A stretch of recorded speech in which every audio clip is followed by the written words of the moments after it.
मेरे प्यारे दर्शकों, मैं आशा करता हूँ आप सभी लोग अच्छे होंगे। जो लोग प्रतियोगिता परीक्षा की तैयारी कर रहे हैं, मैं उन लोगों के लिए आज कुछ उपाय और कुछ रेमेडी और कुछ बहुत सी ऐसी सारी चीज़ें बताने वाला हूँ, जिससे वो लोगों को 100% सफलता हासिल हो। मेरे साथियों, तैयारी तो बहुत से लोग करते हैं और बहुत से लोग पढ़ने में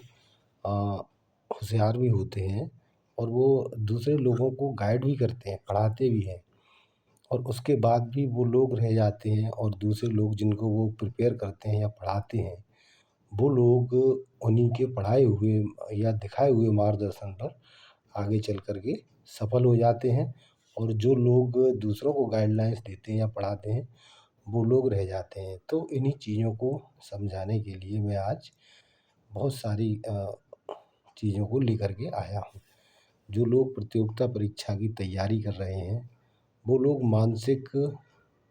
प्रिपरेशन या प्रिपेयर रहें, जैसा कि शारीरिक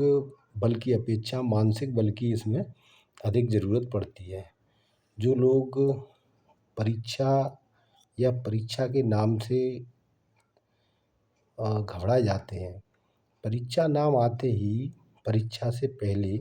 परिणाम की बात पहले सोचने लगते हैं कि हम लोग पास होंगे या क्या होगा, या कहीं कम नंबर तो नहीं रह जाएंगे। तो इन चीज़ों से सोचने से जो हमारे माइंड में ऐसी थिंकिंग बन जाती है, परिणाम की चिंता से या परिणाम के बारे में सोचने से, इससे मानसिक कमजोरी आती है और कहीं हद तक हमारे माइंड में जो है परिणाम के लिए नेगेटिव थॉट आ जाते हैं। तो वो हमारे माइंड में इतना इकट्ठा हो जाते हैं कि जो हम पढ़ते हैं या हम प्रिपेयर करते हैं, तो उन चीज़ों के लिए वो नेगेटिव थॉट जगह नहीं रहने देते। तो मेरे साथियों, कभी भी इस तरीके का थॉट अपने दिमाग में परिणाम का, परीक्षा का थॉट रखें और परिणाम से घबराएं नहीं। अगर आप परिणाम से घबराएंगे, बार बार परिणाम के बारे में सोचेंगे, तो आप परीक्षा में जो है याद करेंगे जो चीज़ें, और जो चीज़ें अपना पढ़ना चाहेंगे, उन चीज़ों के लिए आपके दिमाग में जगह ही नहीं रहेगी। जिस प्रकार भरे हुए पात्र में कोई और वस्तु का नहीं डाला जा सकता, उसी प्रकार जब आपके दिमाग में या माइंड में कॉन्सेंट्रेट हो चुका है कि परिणाम क्या रहेगा, तो उन चीज़ों के कारण आपके दिमाग में जो पढ़ाई की चीज़ें आनी चाहिए, वो चीज़ें नहीं आ पाएंगी। और आपको परीक्षा के इसी टॉपिक पे जब बात चली रही है, तो मैं आपको एक बात बता दूं,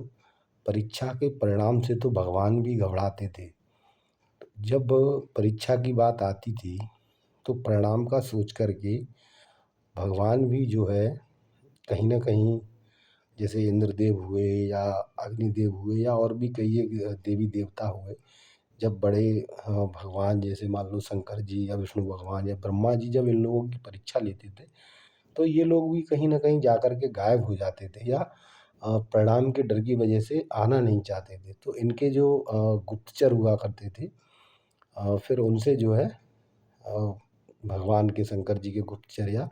वार्तालाप करके और उनको बताते थे कि वो वहाँ हैं अभी,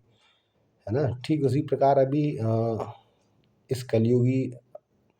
हलचल में या वार्तालाप में हमारे आपका गुप्तचर अपने दोस्त या ये मोबाइल है,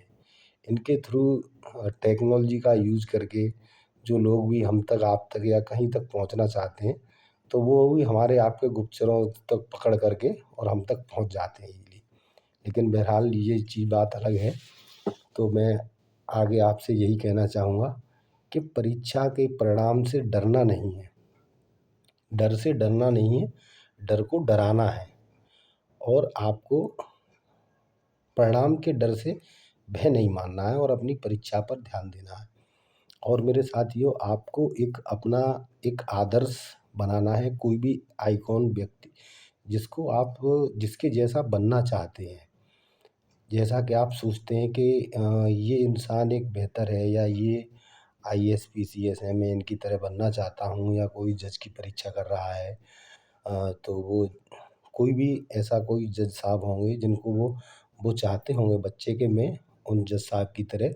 बनूँ, ईमानदारी से काम करूँ। तो आप ना उनका एक आदर्श बनाइए, उनको अपना उनका एक व्यक्तित्व तस्वीर अपने कमरे में रखिए और उनके बारे में सोचिए कि वो अगर हमारी जगह होते तो क्या काम करते? या हम उन तक पहुँचने के लिए क्या काम करें जो कि आसानी तक से उन तक पहुँचा जाए। मतलब उन तक पहुँचने से मतलब है उनके क्रियाकलापों तक या उनके बारे में जो भी आपको जानकारी हो वो सभी आप एकत्रित करके रखें और पर डे उनके बारे में आप सोचें, उनकी क्रियाओं के बारे में सोचें। वो वहाँ तक कैसे पहुँचे इस बारे में सोचें या फिर अ, वो हमारी जगह होते तो इस सफलता तक कैसे पहुँच पाते। ये सारी चीज़ें मेरे साथियों आपको एक अपने आइकॉन आइकॉन बना लेना है, मतलब कोई भी व्यक्ति अपना आदर्श बना कर के कार्य करना है मेरे भाइयों। इसके बाद बात आती है कि क्या उपाय करें जो आप सफल हो जाएँ। मेरे दर्शकों, मैं आप सभी लोगों को बता देना चाहता हूँ, जो भी छात्र अपना तैयारी कर रहे हैं, प्रिपरेशन कर रहे हैं, जो टेबल है उस पर कोई भी टूटा-फूटा पेन या फिर कोई फटे हुए नोट्स जो इधर-उधर से फट रहे हैं, है ना? या बेकार हो रहे हैं, तो ऐसी चीज़ों को कोई भी नेगेटिव टूटी वगैरह चीज़ें अपनी टेबल पर आपको नहीं रखनी है और ना ही आपको अपनी टेबल पर भोजन वगैरह की कोई सामग्री रखनी है और जहाँ तक हो सके मेरे छात्रों आपको टेबल ईशान कोण में ही रखनी है। आपकी दिशा आपके घर की जो भी दिशा हो उसको देख कर के ईशान कोण में आपको रखनी है। और मेरे साथियों जो भी टेबल है उसके ऊपर आपको एक सरस्वती माता का पोस्टर लगा कर के रखना है और माता से रोज़ प्रातः काल उठ कर के प्रार्थना करनी है। और कभी भी जब आप माता से प्रार्थना कर रहे हों तो बहुत से लोग आपने देखा हो मंदिर में जाते हैं और यहाँ से तो बहुत सी सारी चीज़ें सोच कर जाते हैं, लेकिन मेरे भाइयों जैसे ही वो मंदिर में पहुँचते हैं तो आँखें बंद कर लेते हैं।